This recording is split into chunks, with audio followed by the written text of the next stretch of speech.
Todavía hay noches en las que si cierro los ojos, puedo recordar perfectamente esa sensación. El silencio, la oscuridad absoluta a mi alrededor. Y puedo ver de nuevo a esa figura horrible, parada en medio del camino.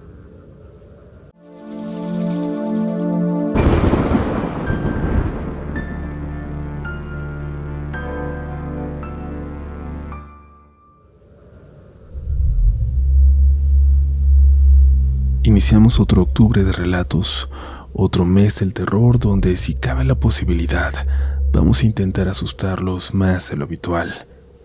Así que espero que estén listos porque estamos haciendo todo lo posible porque este sea el octubre más aterrador de relatos de la noche hasta ahora.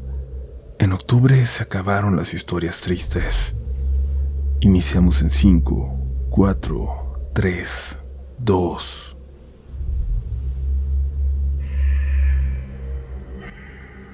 Me llamo Chuy, y esta historia me pasó hace unos años, allá en Ecatepec, en el barrio donde crecí. Los que conocen saben cómo son esos barrios metidos en el cerro, lugares donde no entra nadie que no sea de ahí, y donde todos nos conocemos para bien o para mal. Desde morro aprendí a llevarme con todo tipo de gente, incluso con los loquitos de la zona. No lo digo en mala onda, así les decimos todos por aquí, con cierta familiaridad. Son esos señores que alguna vez tuvieron casa, familia, trabajo, pero que por una u otra razón terminaron viviendo en la calle, sobreviviendo con su anforita de Tonayan, ese aguardiente que cuesta unos cuantos pesos. Entre todos ellos estaba el Johnny Oregon. Le decíamos así porque se llamaba Juan, pero siempre contaba historias de cuando se fue a trabajar a Oregon, allá en Estados Unidos. Duró apenas 6 meses y lo regresaron, lo deportaron. En ese tiempo perdió todos los ahorros que había juntado para cruzar y llegar hasta allá. Y para colmo, cuando volvió, su esposa ya se había ido con otro. Ni la casa que rentaban pudo recuperar. La mujer la dejó al mes de que él se fue, aunque seguía aceptando el dinero que le mandaba para la renta cada mes. No tenía nada, ni familia, ni techo, ni ganas de seguir. Y así fue como se fue apagando. Terminó en la calle viviendo entre los borrachitos y los loquitos del barrio. Aún así todos lo conocíamos. Era parte del paisaje y era buena persona. Una noche, ya como a las 4 de la mañana, Brandon y yo veníamos de una fiesta en otra colonia. Y sí, así se llama mi compa, Brandon, aunque luego se burlen del nombre. Nos íbamos a quedar en su casa, y para llegar hasta allá hay que subir unas escaleras larguísimas y empinadas. Los carros ya no suben para allá. Íbamos tranquilos, sin miedo a que nos fueran a asaltar ni nada, porque todos en esa zona nos conocemos. A medio camino, en el tramo más oscuro de las escaleras, vimos una figura parada. Por la silueta supimos que era el Johnny, pero se veía raro. Estaba como de puntas, erguido, inmóvil. Brandon le gritó algo, pero no respondió. Entonces vimos cómo empezó a moverse, como si le estuviera dando un ataque. Los brazos se agitaban de una forma extraña, como si se estuviera electrocutando ahí parado. Nos preocupamos y corrimos hacia él, y fue ahí cuando lo vimos bien. No estaba solo. Había otra silueta detrás suyo, abrazándolo, manteniéndolo de pie. No sé cómo explicarlo.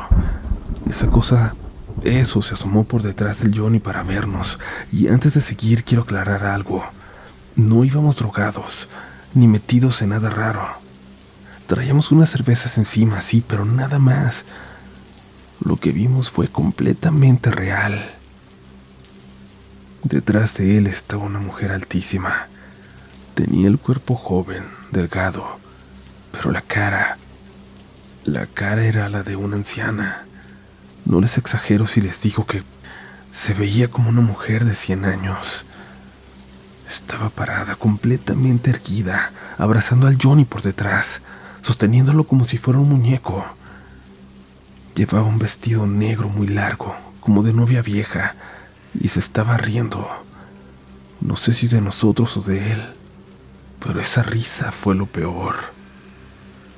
Luego la vimos morderlo.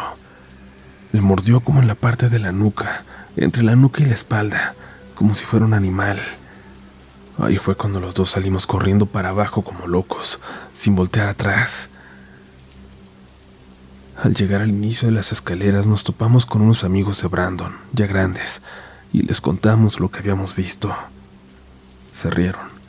Pensaron que exagerábamos, pero dijeron que iban a subir a echarle un ojo al buen Johnny Oregon. Nosotros seguimos corriendo hasta mi casa, todavía nerviosos, pero ya a la distancia empezamos a buscar la explicación. Jurábamos que habíamos visto mal. Pensábamos más en que los amigos de Brandon siempre se iban a burlar de nosotros, pero no fue así. Porque ellos, los que subieron, ya no encontraron nada en las escaleras, ni una señal de él. A decir verdad, el Johnny nunca volvió a aparecer. Nadie lo volvió a ver, ni el día siguiente ni después. Simplemente desapareció. En las escaleras, justo en el lugar donde lo vimos, quedó una mancha enorme. No era de sangre, era como de grasa, oscura, pegajosa. Que yo supiera, no había ninguna leyenda hasta entonces, pero cuando empezamos a contar aquella experiencia, algunos del barrio y de otras colonias nos dijeron que alguna vez habían visto algo así. Y es que obviamente las características de esa mujer eran muy singulares. Yo no estoy diciendo que lo sea, porque yo no creo en ellas, pero alguien me dijo, la gente dice que es una bruja nada más, pero que nunca habían sabido de que se llevara a alguien. Te pido que le preguntes a la gente de por acá, a la banda, si alguien más la ha visto. La mancha hasta la fecha no se ha quitado. Cada que paso a visitar al Brandon por ahí, la veo. Y no sé, me da tristeza pensar en el Johnny, porque no era mala persona. Le tocó una vida dura, injusta, y para nada merecía desaparecer así, de la nada. Yo solo espero que esté bien, o que al menos que siga vivo, echándose su Tonayan en algún rincón del mundo.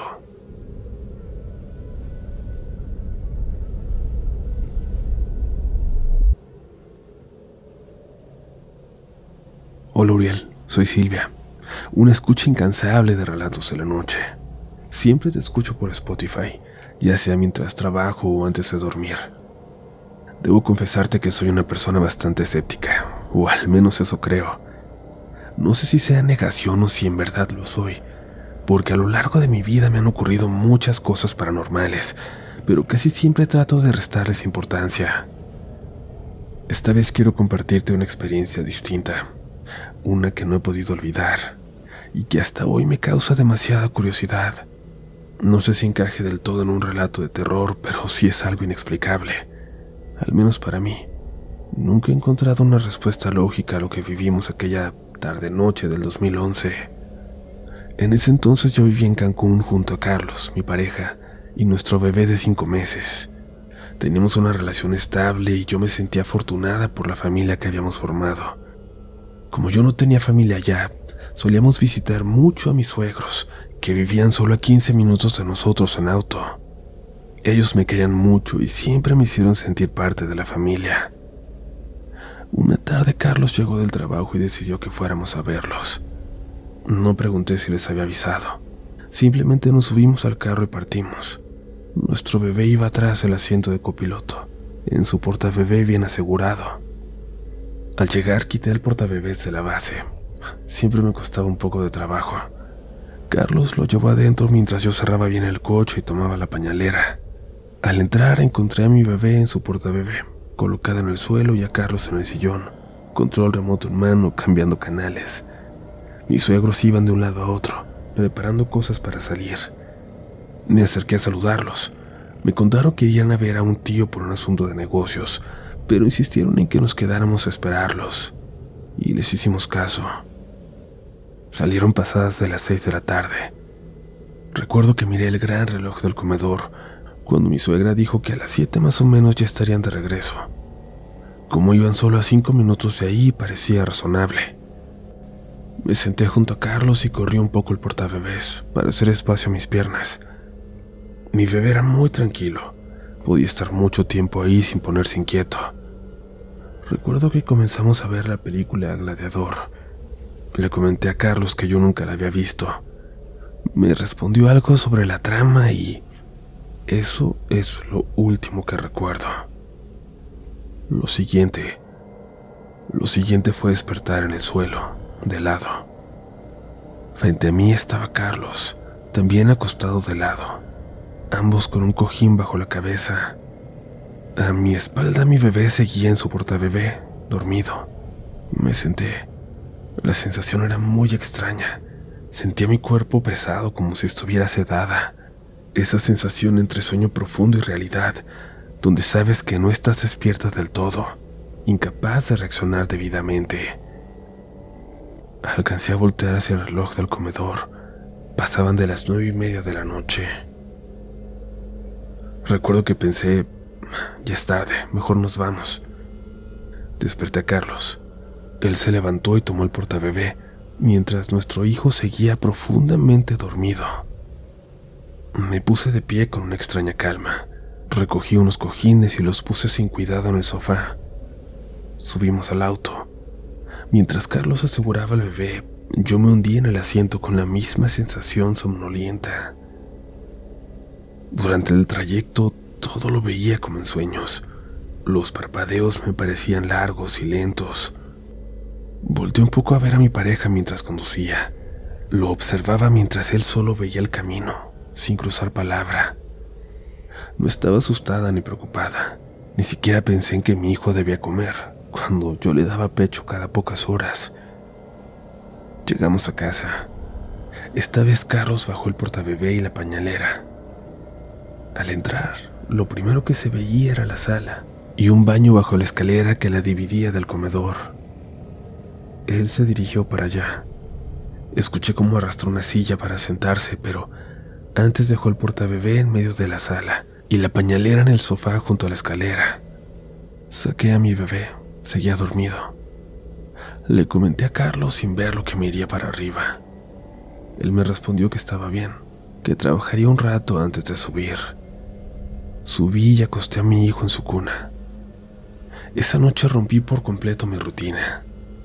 Siempre lo bañaba a las 8:30, le daba pecho, lo hacía eructar, lo dejaba en la cuna y me quedaba un rato hablándole hasta que se durmiera. Pero esa noche simplemente lo acosté y fui a mi cuarto. Me senté en la cama, me dejé caer de espaldas. Miré por un momento una enorme estrella brillante a través de la ventana y me dormí así, con los pies aún en el suelo. Desperté ya con mi ropa de dormir, bien acomodada en la cama. Carlos dormía profundamente a mi lado.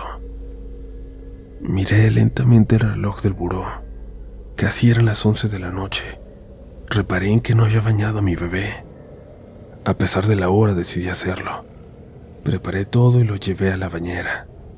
Lo desvestí, lo metí al asiento especial para bebés dentro de la tina. Lo bañé, lo sequé y lo vestí.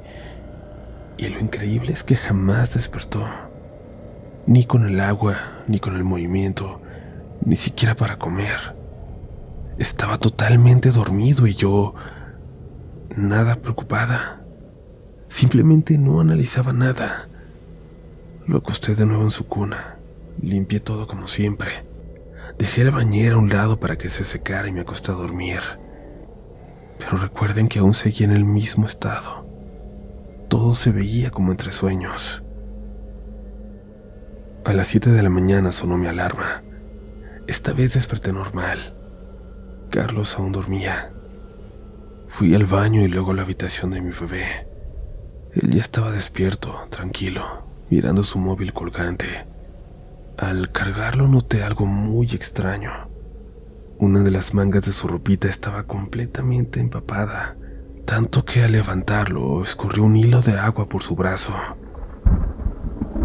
Pero lo demás, el otro brazo, el cuerpo, la cama, la sábana, el colchón, estaban secos.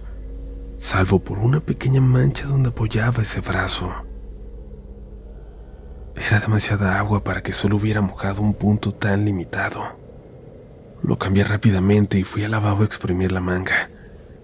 Era bastante agua. Al bajar con mi bebé en brazos, tomé la pañalera que Carlos había dejado la noche anterior en el sofá. Al levantarla, algo me salpicó el pie. La pañalera estaba escurriendo agua de una de las esquinas, así que la abrí y vi que adentro había acumulación. No tenía sentido. No había nada líquido adentro, solo un paquete de toallitas de bebé. Llamé a Carlos gritando que viniera rápido.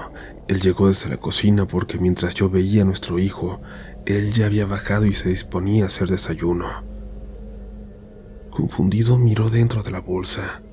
Vio lo poco que quedaba de agua acumulada en la funda impermeable de la pañalera. En el piso el líquido escurrido, y me preguntó qué era lo que pasaba. ¿Por qué había agua? Entonces fue cuando recordé la noche anterior, lo extraña que me sentí todo el tiempo. Se lo comenté.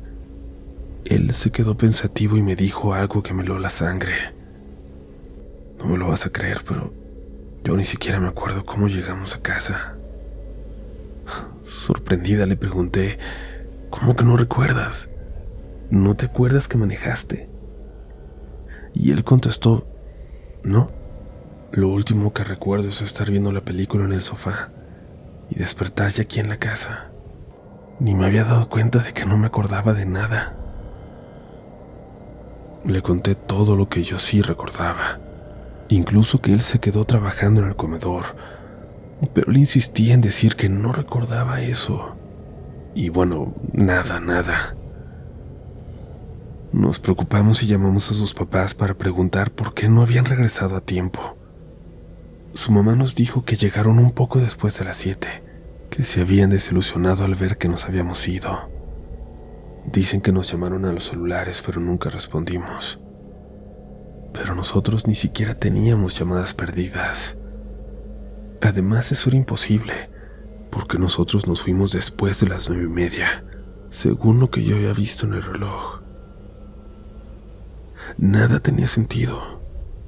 Hasta el día de hoy sigo sin saber qué pasó esa noche. Las variaciones de tiempo, la somnolencia, que mi bebé no despertara ni siquiera con el baño, que no llorara de hambre después de tantas horas, que Carlos no recordara nada, y sobre todo esa agua inexplicable que apareció en distintas partes. Yo sé que mi historia prácticamente no da miedo, pero sí es muy rara. Por eso me atrevo a preguntar, ¿alguien ha vivido algo remotamente parecido? Yo jamás he podido dar una explicación a esta experiencia. Espero que alguien tenga una respuesta, por más fantástica que sea.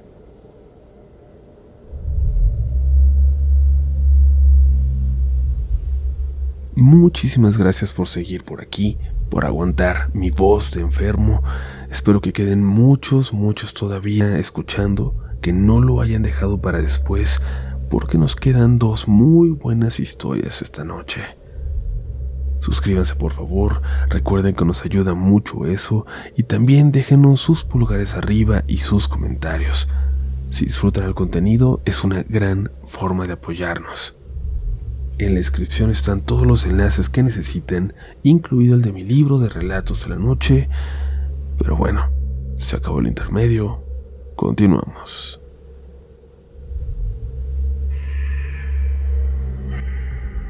Hola Uriel, soy una escucha de Puebla y quiero contarte algo que me pasó hace ya casi 2 años en Chihuahua.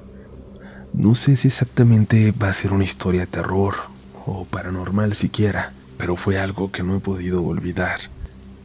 Algo bastante traumático. Hay noches en las que si cierro los ojos, todavía puedo recordar esa sensación. El silencio, la oscuridad y esa figura parada en medio del camino. Todo comenzó cuando mi mejor amiga de ese primer semestre, que es de Chihuahua, me invitó a pasar la Navidad con su familia. Ella y yo estudiábamos juntas en la universidad y habíamos conectado en una forma en que nunca había hecho con alguien.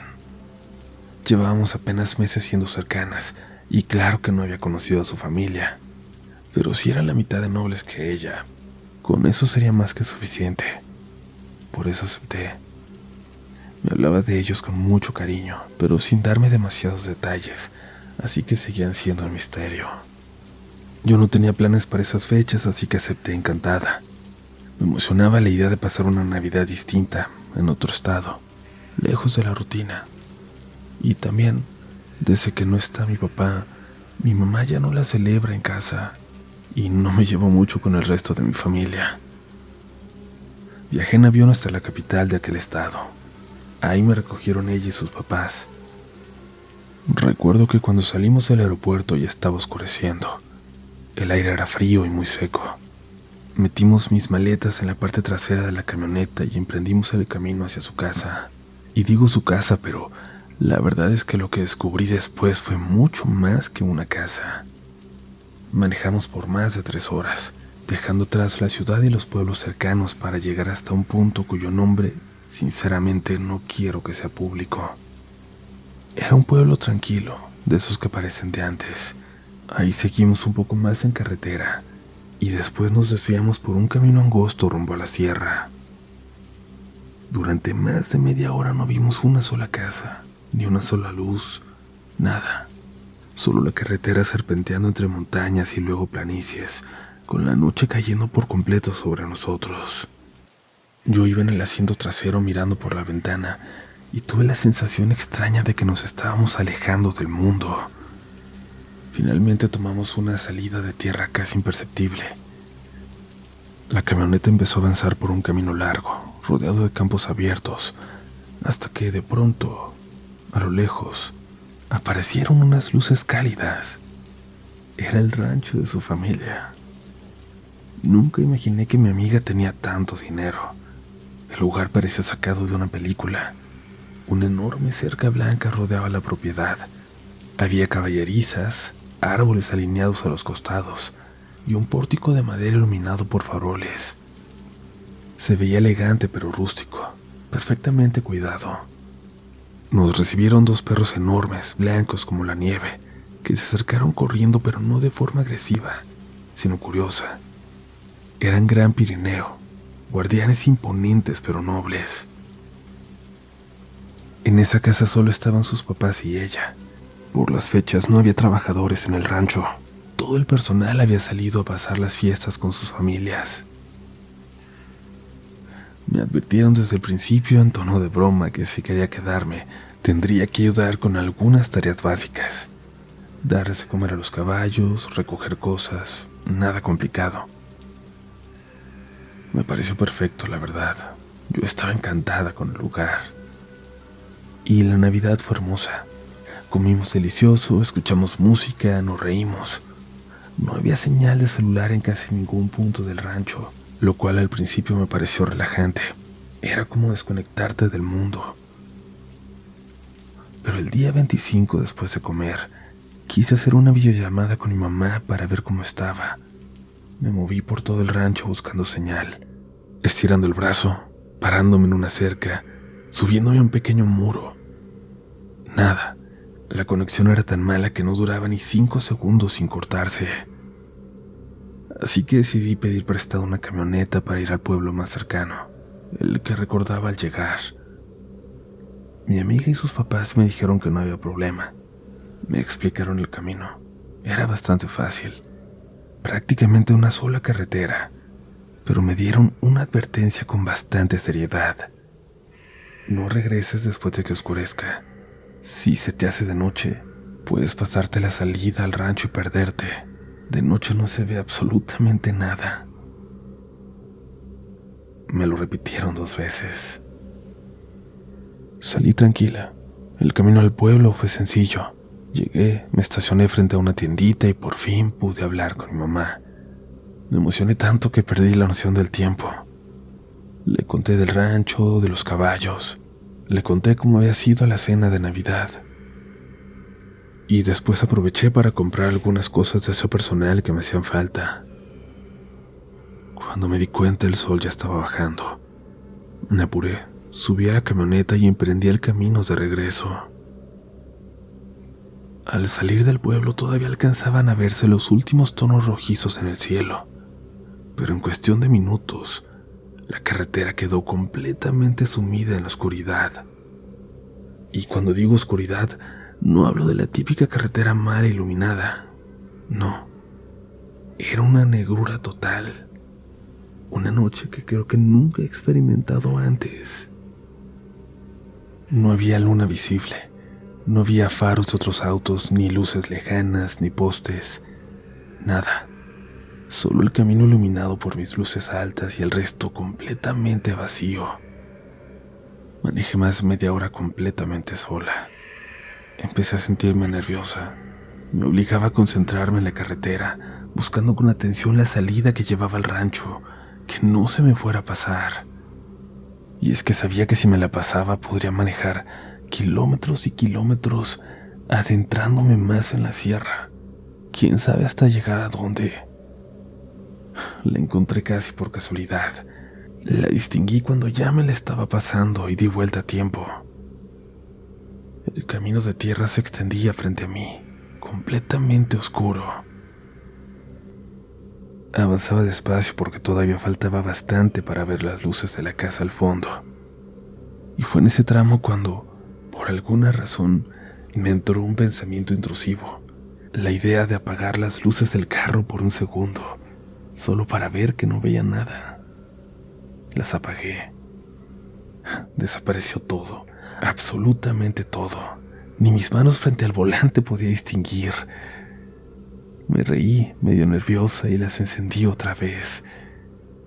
Avancé un poco más y lo hice de nuevo, esta vez por 2 segundos. Era como estar flotando en un vacío. No había estrellas, ni luna, ni reflejos, solo oscuridad. Una parte de mí empezó a sentir una mezcla extraña, miedo, pero también una especie de emoción, de curiosidad. Así que tonta o valiente lo repetí una vez más. Avancé en completa oscuridad por varios segundos, retándome a no frenar.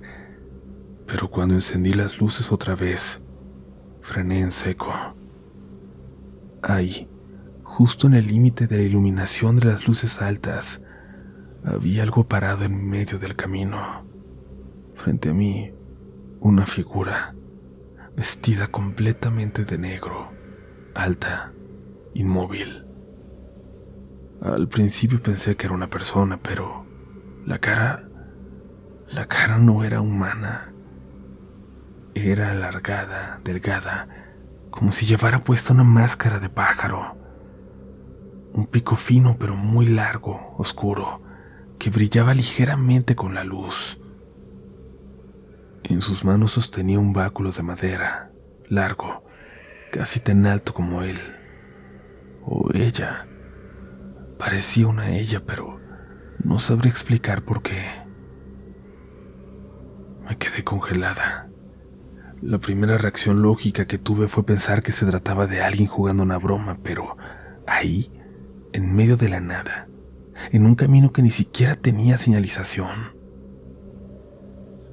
No había casas en kilómetros a la redonda, ni siquiera un poste de luz. Sin pensarlo más, pisé el acelerador y lo rodeé por un costado, saliéndome un poco del camino para esquivarlo. Mientras lo hacía, lo vi girar lentamente la cabeza para seguirme con la mirada, y luego, en el retrovisor, lo vi que comenzó a caminar hacia mí. Despacito, muy despacito, pero caminaba hacia mí. Cuando llegué al rancho, temblando, les conté lo que había visto. Esperaba risas, incredulidad, cualquier cosa, pero no. Noté de inmediato la expresión de mi amiga. Su papá salió sin decir nada, acompañado de los 2 perros. Caminó hasta la entrada, cerró la puerta principal, algo que, según me habían dicho más temprano, nunca hacían. Soltó a los perros en el patio y regresó. Luego empezaron a cerrar ventanas, poner seguros, bajar cortinas. Todo en silencio, como si supieran exactamente qué hacer. mientras mi amiga, según ella, me distraía. Media hora después, los perros comenzaron a ladrar con mucha fuerza. Un ladrido distinto, enojado. Los dejaron entrar a la casa y luego todos, sin más palabras, nos fuimos a dormir temprano esa noche. Nadie me explicó nada. Cada vez que intentaba sacar el tema, mi amiga lo evadía. Ahí y en la escuela al volver. Un semestre después dejó la universidad. Perdimos contacto porque no usa redes sociales y cambia constantemente de teléfono. Así que creo que ya no sabré qué fue exactamente lo que vi en ese camino.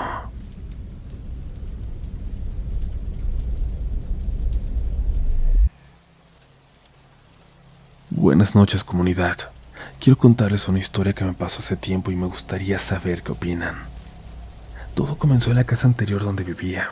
En ese momento yo tenía 12 años y cursaba la secundaria. Una noche, saliendo del cine con mi mamá, pasamos por un canal que estaba cerca de la plaza. No se veía nadie y el ambiente era muy tranquilo. En ese momento vi un carro viejito estacionado que me pareció muy bonito. Mantuve mi mirada en él mientras avanzábamos, y cuando me iba a girar de nuevo para mirar al frente, a mi lado, cerca de la carretera, noté a una mujer de pelo corto, con ropa desgarrada, haciendo un split de ballet. Su rostro era pálido, y solo giró la cabeza para mirarme fijamente a los ojos. La imagen era tan surrealista que empecé a gritar del susto, y mi mamá tuvo que detener el carro por lo mal que me puse.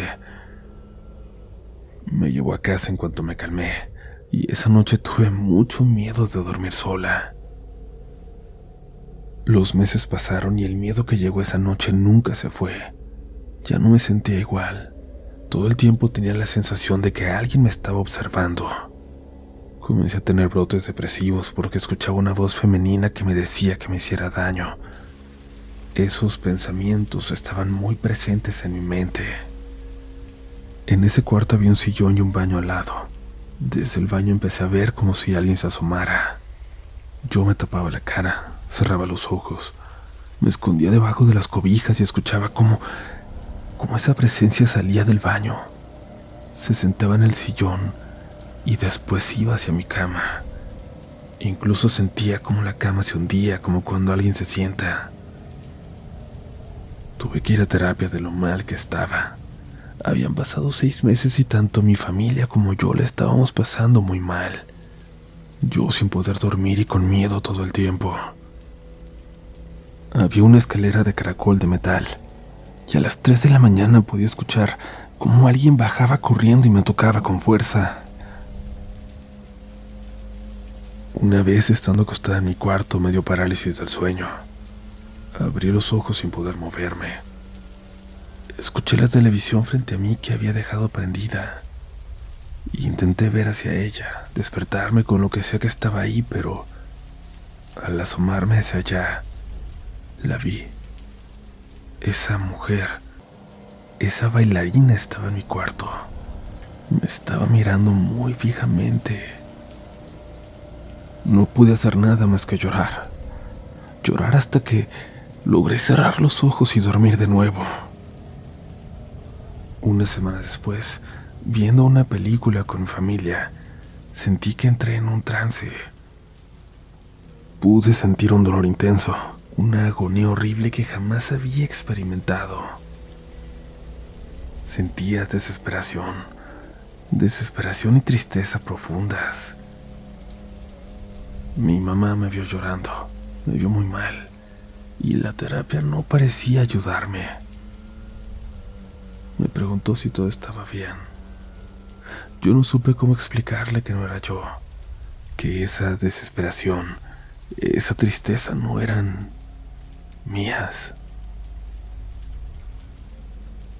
Ya cansadas de todo esto, mi mamá se atrevió a contactar a un señor que hacía limpias. Fuimos a verlo cuanto antes. Este hombre le comentó a mi mamá que debió llevarme antes, que había una mujer detrás de mí, una muerta. También le dijo algo que no tenía forma de saber, que sabía que yo ya había ido con varios psicólogos, que eso no era lo que yo necesitaba en ese momento, que esa tristeza no se iba a arreglar así. Después de limpiarme pasó su mano sobre mi cara y yo comencé a llorar desesperadamente. No podía parar. Cuando por fin me calmé después de casi una hora, sentí un alivio inmenso y a partir de ese momento nunca volví a sentir tristeza. No esa tristeza por lo menos. Y los pensamientos negativos desaparecieron. Ella se fue.